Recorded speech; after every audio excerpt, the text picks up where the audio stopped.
Thanks so much, Larry, for this spontaneous shopping trip today. This could have been me. I could have been Hannah. All right, Larry, you are making Jeff Bezos even richer. The award for Best Protective Male goes to Best Leading Lady or the Worst Family. Best Banter, Best Plot, the Best Spice goes to... As tribute, I have my iced coffee. I am ready to film. I found an incredible BookTube channel for Larissa, but I call her Larry because we're besties like that. Just kidding, she has no idea who I am, but her channel is named Larry Reads, which I think is adorable. And let me tell you, as soon as I found her channel, I did not stop until I watched every single one of her videos. It was a long and wildly entertaining weekend. She is an incredibly vivacious Brazilian. I think she said she was Brazilian. Don't quote me on that. It was one of the earlier videos that I watched. And from what I've seen, she reads primarily romance books. She is flippin' hilarious, and I adore the editing style of her videos. So you might be asking, what happens when you find a brand new booktuber that you absolutely adore and you're obsessed with? Well, today I'm here to answer that question for you in this video. What happens when I watch all the videos of Larry Reads? We have our iced coffee, and even though it's not her specialty, the Aaron Blackford, we're going to kick this video off in Larry's favorite filming location. All right, so I haven't mastered the whole like filming myself in the car thing yet, so forgive me with this wonky setup. My phone doesn't balance anywhere on my dashboard. I don't know, how do you do that? But I just pulled up to one of my favorite bookstores in Arizona, Changing Hands Bookstore. It has used and new books. So I am taking in two books that I'm hoping to get some credit for. And that is Red Queen, which I read and I actually loved. It was one of my favorites, but I read the second one and kind of lost interest in the series. I think like YA is not my thing. That's why I say like fantasy hasn't always grabbed my attention. So I'm gonna see if I can trade those in and get something different. I can't take too long though, because part of my routine is that I got Salad and Go, which is a drive-through salad place in Arizona. I don't know if they have them elsewhere, but I don't want it to get all wilty. It's 70 degrees in Phoenix right now, so it's not too hot, but I don't think that's really a healthy environment for a salad to sit in for too long. So I'm gonna go ahead and go into the bookstore now and see what I can find. I have a few things on my list, so let's see what treasures I come up with.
You win some, you lose some, and I did not win today. So they did not take my two books. They said they had an overstock, and I guess it's fine. Like, I'll just donate them to the little free library in my neighborhood.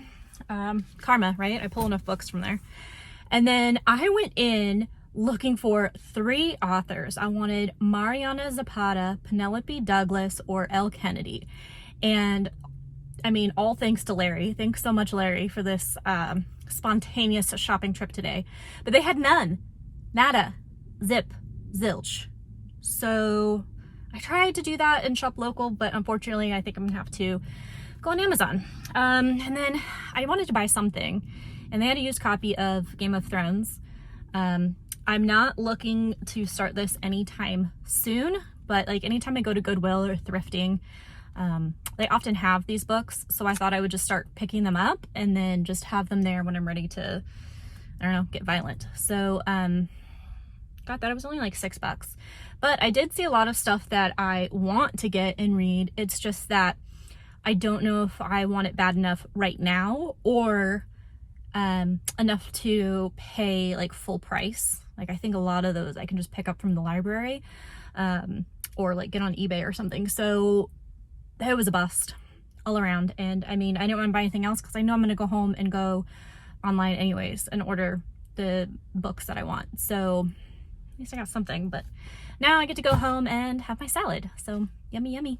In one of her videos, I'm not sure if she was joking or if she was serious, but I think she was serious. Larry says that English is not her first language, but actually her third, which makes sense. If she is really Brazilian, then Portuguese is probably her first language. I admire polyglots so much, and it makes me so jealous, but also I find it motivating because I myself am trying to learn more languages. So in honor of Larry, I'm going to take a brief book break and I'm going to study Spanish. My dog is panting away right here because we were just playing ball outside, so don't mind her.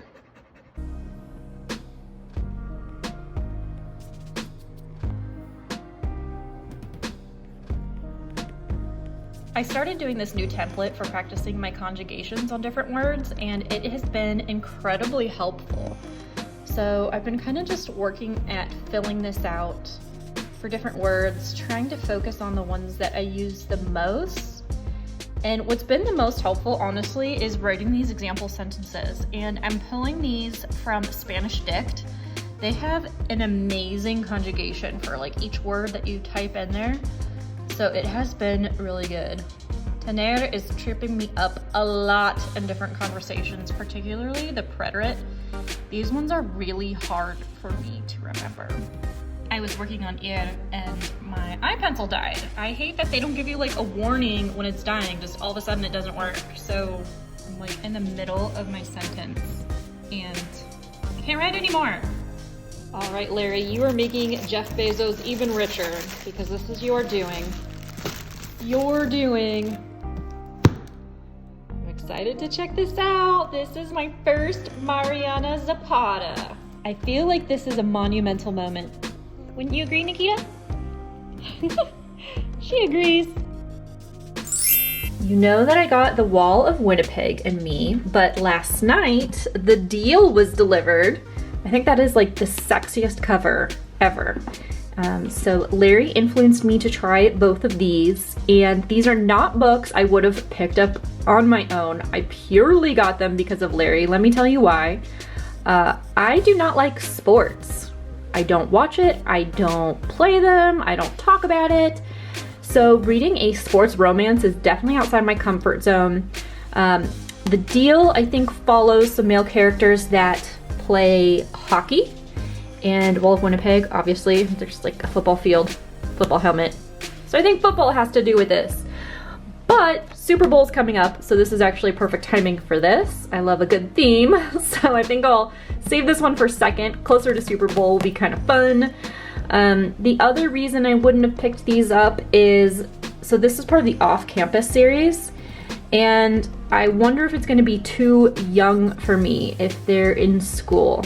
I mean, it's college, so it's not gonna be too young, but anything school related makes me think of like young adult and the characters being impulsive and immature, so I'm a little bit worried about that. But in watching Larry's reading vlog, she definitely piqued my interest for both of these actually, just in the way she described the storyline and the romances. So that is why I am being open-minded and giving these two a chance. Okay, controversial topic. But on page 5, she says, do people our age even have brunch?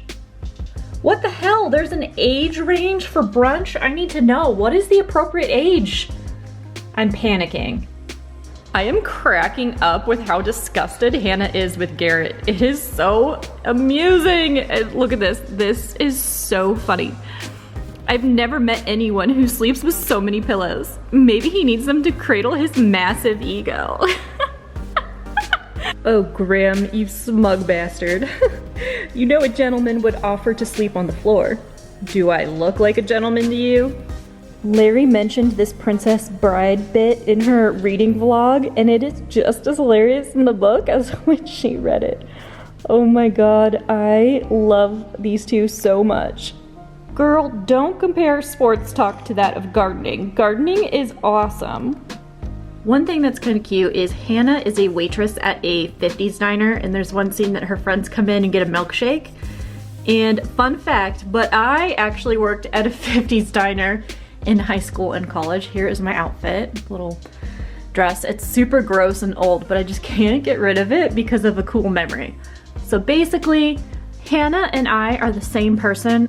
I am so excited to continue my journey with the series, but I cannot stand that these are not the same size books. Don't publishers know that we need consistency? This is gonna drive me banana sandwich. I finished my first of Larry's recommendations, and it is a book that I picked up at 4 p.m. and I read nonstop until I finished it at 10 p.m. That book was, of course, The Deal by Elle Kennedy. I mean, that's not a huge spoiler. I was just talking about reading the book, so obviously it's gonna be the first one I'm reviewing. Firstly, I need to file a complaint. This is very, very serious because in my entire college career at Arizona State University, not once did a drop-dead gorgeous jock ask me to tutor him in anything. This could have been me. I could have been Hannah. I want to address the first concern I had in that I thought this book would be too young for me and not relatable since I'm not in college myself right now. I am very happy to report that this book had so much more substance than I was expecting. And I did kind of have a hunch after watching Larry's reading vlog of this book, but it did have heavier topics that made her characters more mature, and even the decisions they made, I definitely aligned a lot more with. I did not find them impulsive and immature as I was predicting I might. Now, this is not a spoiler because it's actually on page 1, but Hannah, our main character, is a survivor of rape. And so with that heavy topic, as soon as I opened the book, I knew it was not gonna be some airheaded book. I knew that it was gonna have more substance, and it certainly did.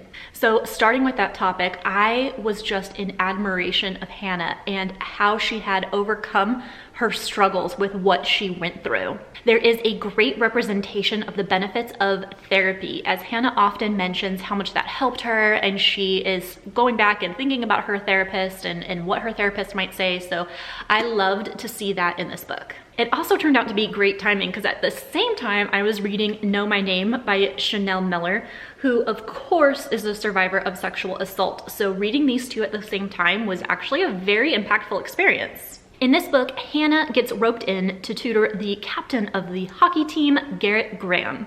That leads me to my second concern with this book and this series, and that is that I've never really been interested in sports romance. I don't care about sports, I'm not athletic, it just was never something I cared to read about. However, I am so glad I kept an open mind because while we get a sense of the competitive nature of athletes, I didn't drown in sports jargon and different terms. I don't know, the extent of my knowledge of hockey is limited to the Mighty Ducks because that is more my speed.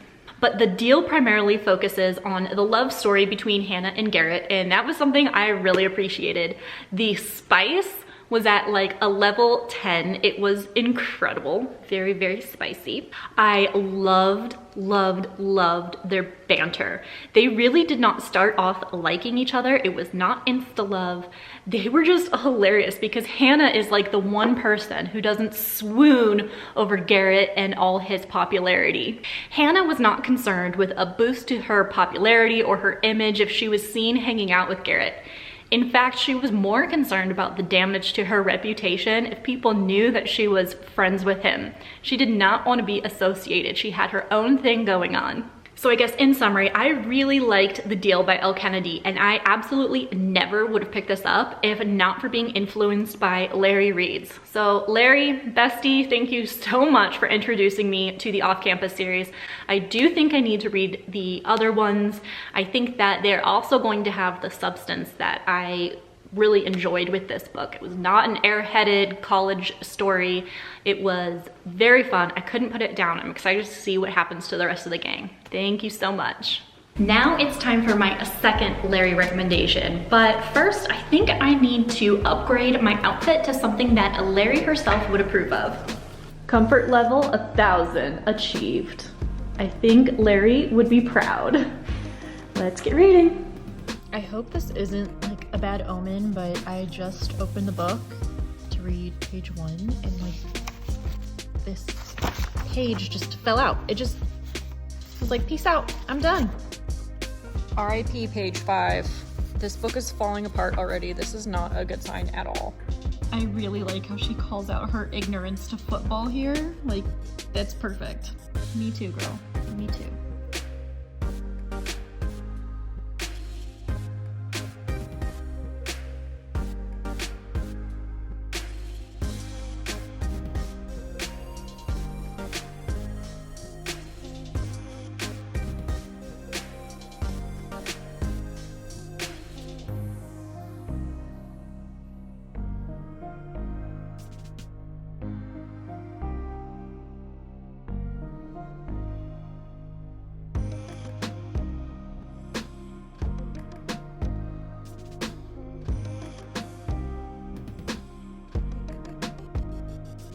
Vanessa is so on theme in sharing her Spanish studying tips. Are you guys ready for Super Bowl? I don't think so. You look ready for Super Bowl. I'm surely ready for Super Bowl. Back to the car to film this section, Larry's favorite spot, and I think I get what she means, that it's a very calming energy. Minus the sounds of traffic you might hear, but this actually might be better than filming in my house because my house has a lot of tile and so there's a lot of echoing with the mic. So I wonder if this is going to be better. If you're still with me at this part in the video, then go ahead and drop the clover emoji down below in the comment section because I am having the worst luck with this video, both in selling my books and going book shopping and the wall of Winnipeg pages falling out and having to order another copy. I need some luck, so please help me out and drop that clover emoji down below. I want to talk about Larry's favorite Mariana Zapata book, and that is The Wall of Winnipeg and Me. Larry says she would rate this 5 million stars, and from her video, I knew I was going into a slow burn sports romance about a very famous and popular football player. He is very grumpy and cranky, and he has a very sunshine, happy assistant named Vanessa. His name's Aiden, her name's Vanessa, but Vanessa has had enough and she wants to quit. So she tries to, but our buddy Aiden realizes how much he took her for granted, how much he misses her, and he goes after her. Aiden begs for Vanessa to come back, and he asks a favor of her that will bring her back into his daily life in a completely new way, and of course, romance happens. But again, it is a slow burn, so I knew it wasn't going to be happening right away. Let's talk about the things I liked. So there were 2 holiday scenes. One of them was Halloween, and I thought it was adorable. Vanessa loves the holiday. She loves to pass out candy to trick-or-treaters, but Aiden's neighborhood doesn't have a lot of kids. And so he knows this, but he doesn't want to break her heart. So he goes and keeps her company outside while she's passing out candy. And it was just really cute how he was supporting her in something that she was really excited about. There was also a really cute Christmas scene where Vanessa was feeling a little bit lonely and Aiden really made it all better, and he helped her decorate even though, you know, he wasn't into that kind of thing.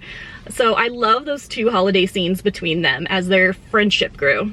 I also think it's adorable that Aiden is this big, huge football player and he loves to do jigsaw puzzles. And in so many scenes he was sitting at the table working on a puzzle, and that image just made me giggle. This is a single POV story, so we only get Vanessa's side of the story. And I thought that made the romance a lot more interesting because we don't know what's going on in Aiden's head. We don't know how he feels about her. We know that he is cranky, right? But he's also really introverted. So it's not that he's mean or abusive. He's just not very talkative or very expressive. And I think this is a really good example of love languages. He shows his appreciation and admiration in other ways. And granted, I would have a hard time too in some of the ways he shows it. I need a little bit more direct communication, but it was really good to see the different approaches to love languages. I moved to a different parking spot here in the park to talk about the next part of my review, which are the things that I didn't necessarily like and why I can't agree with Larry that this gets 5 million stars. As I said, I was prepared for a slow burn. I was prepared, I was into it, I accept that, but where was the plot? I really don't know what to tell you this book was about. Essentially, it's just Aiden thinking he doesn't want a relationship because he doesn't have enough time for anything besides football, and then, what do you know, he realizes maybe he can find the time for what's important in life.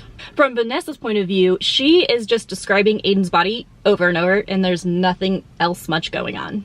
Larry did a video reacting to 1-star reviews on some of her favorite books, and one of them was The Wall of Winnipeg. In that review, the reviewer made the horrific mistake of calling one of Larry's favorites boring. And don't worry, Larry, I do not agree. I would not call this book boring. I just don't think there was a lot of substance, and I think it could have been 300 pages shorter for what it was. I'm okay with the slow burn romance, but there has to be some other engaging plot going on, even if it takes a while for our characters to hook up and finally admit their feelings. Towards the end of the book, I was actually looking if pages were falling out of this edition too, because it got very chaotic and disjointed. I mean, I just invested hundreds and hundreds and hundreds of pages with these characters, and one chapter ends with them going to bed, and the next chapter starts with them just hooking up. Like, she wakes up with her hand on his crotch. And I was mad. I thought it was a dream sequence. I actually had to read it 3 times because I was like, what did I miss? I want the moments leading up to their first hookup, and I was just dropped in there, and I really thought pages fell out and I missed something. And that wasn't the only time that happened. There was another event with a side character, and I'm not going to spoil it and tell you what happened or who, but we end one chapter with Vanessa saying, I need to go to the hospital. And then the next chapter is then a flashback of what happened. Like, we're not there with the characters, and therefore, like, these peak moments that I wish I could have felt something, I wasn't connected to the characters because I wasn't there. And that was a great opportunity to build that connection and that emotion with these characters, and that's why I just missed it. And so for how long it is, that's why I say it could have been cut in half, because I just wasn't feeling much. That was my first Mariana Zapata, and let me know if you've read some of her books before, if this kind of chaotic, disjointed style is part of just Miss Mariana's regular writing style. I also wanted to read Culty, Wait For It, and All Roads Lead Here. From watching Larry's video on Mariana Zapata, I was really interested in those books as well. But, you know, I'm okay with the slow burn. The lack of plot is kind of going to get to me, but I still want to check out the other books for their storylines.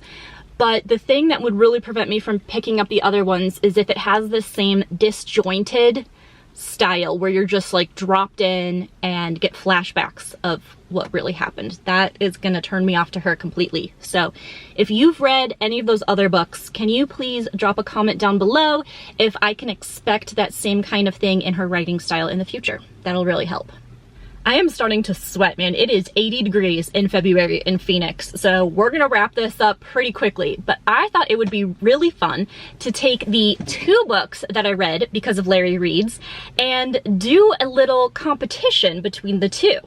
To kick it off, the award for Best Protective Male goes to both of our leading gentlemen. Both men have very much a "if you mess with her, you mess with me" attitude, and I love it. Garrett is very cocky, extroverted, outgoing, and that's his style. Aiden values his privacy, he's introverted, and he's still protective, but a lot of times in his own way. Garrett might get a slight edge though, because there was one scene where Aiden went running with Vanessa because the sun was going down and he didn't want her to run by herself in the dark. But like, bro, you live in a gated neighborhood. I'm guessing it's a pretty pricey part of town. I think she's gonna be fine. Like, you're not supposed to be doing cardio. You're recovering from an injury. I thought football was important to you. Like, I thought that was kind of dumb, but they both are awesome protective males. Best leading lady goes to Hannah. I loved her confidence and how sure of herself she was. Vanessa was okay, but she just was too spineless too much of the time. So Hannah is my girl. Both books have a subplot involving very difficult and abusive families. The award for the worst family goes to The Wall of Winnipeg and Me, because Vanessa's family is atrocious. I could not believe it. Truly disgusting and disturbing. So this one has the worst family. Best banter? Obviously, I have to give it to The Deal. Between Garrett Graham being so incredibly cocky and Hannah just not swooning over him and falling at his feet, they had very witty banter and I adored it. I was laughing out loud. The best spice goes to The Deal, of course, because Wall of Winnipeg is such a slow burn. Most of these pages are not spice. You're not gonna get it. The Deal is really about sex. So a lot of these pages, even though it's just a fraction of this one, it's filled with spicy scenes. Best plot goes to The Deal. And that comes as no surprise because my biggest complaint here was I didn't feel there was a plot, or just a very weak one. So The Deal had a lot more plot, and what's interesting is just going off the age of the characters, them being in college, and Aiden here is 35, Vanessa is 26. I would have thought this one would have been more relatable to me, but this one had a better plot, more mature characters. I was turning the pages really quickly. I was so into it to see what would happen, which surprises me because I thought it would have been a lot more shallow, I guess, but it had more substance, it had a more engaging plot, so The Deal wins there.